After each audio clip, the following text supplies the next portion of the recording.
in less than a minute. And I saw so many tweets about this, so many people who were so sad that they missed. Nike finally delivers Caitlin Clark PE. Is this the moment Caitlin Clark's new Nike Kobe PE shoe hit the digital shelves, it vanished.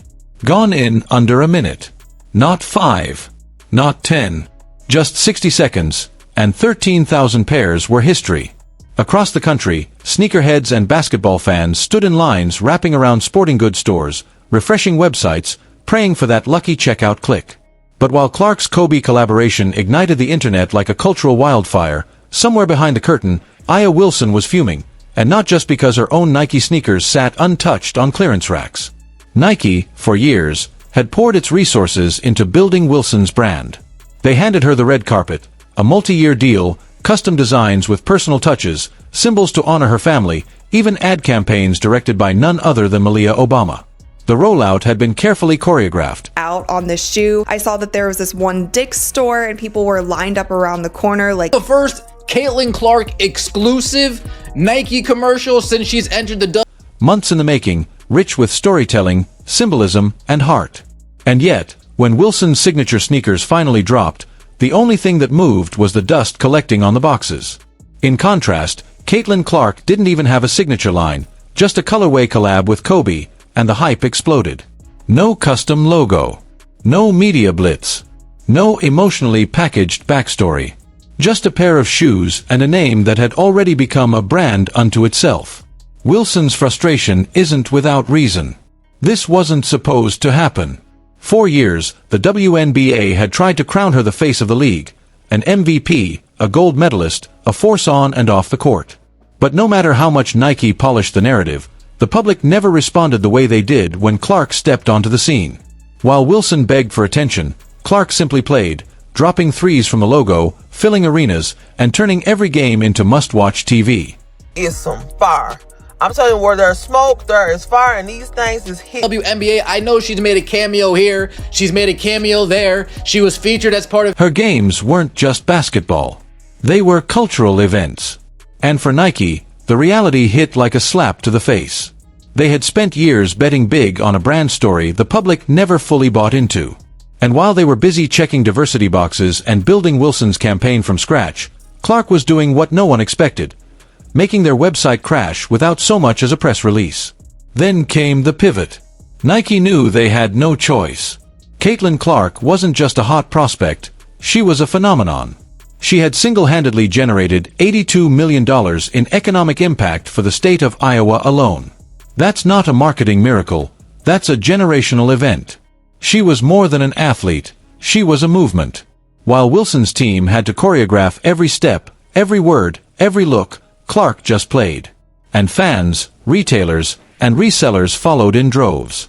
So when Caitlin's Kobe collab finally hit the shelves, it wasn't a product launch. It was a feeding frenzy. Resale prices soared instantly, $350, $400, even $600 on StockX and GOAT. This rollout here, featured as part of this rollout there, but is this our first? So hard.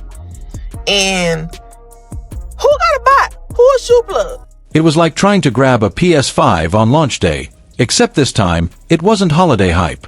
It was one player setting the entire sportswear market ablaze. And for Wilson, it was devastating. Her shoes, despite all the storytelling, remained on the shelves. Despite all the press, they struggled to sell.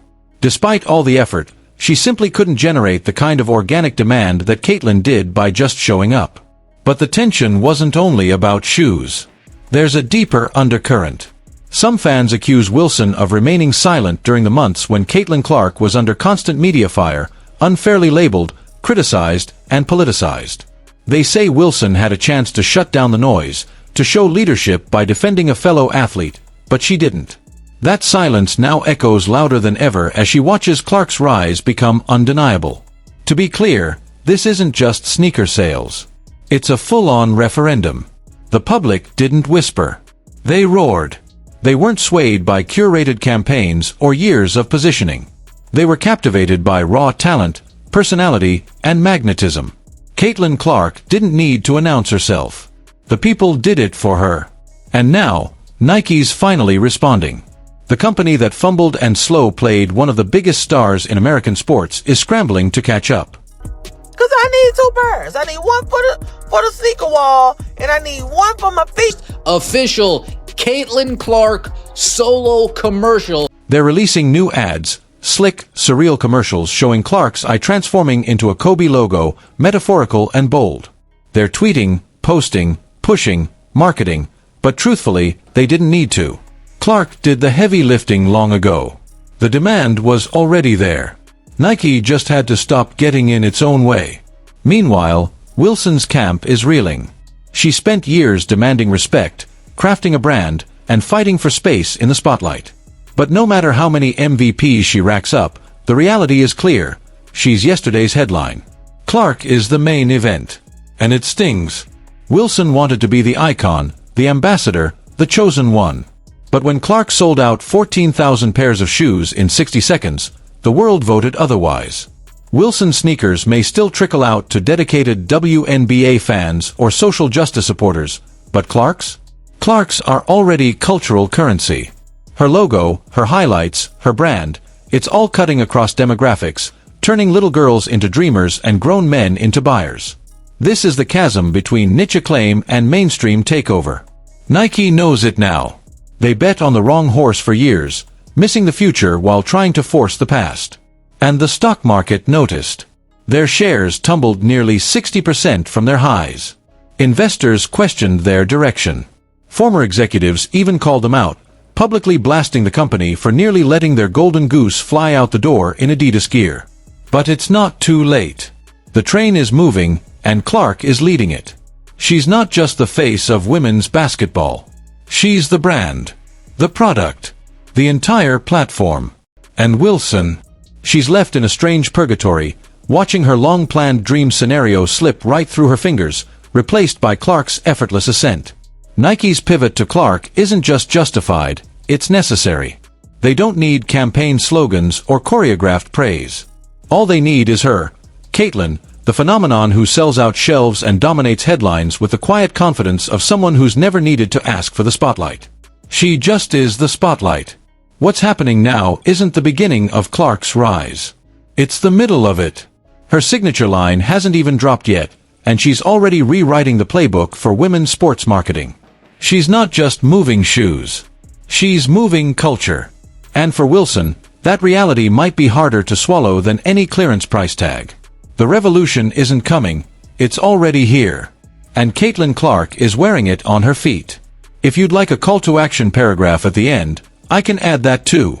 Let me know if you want it personalized or adjusted for YouTube or social media.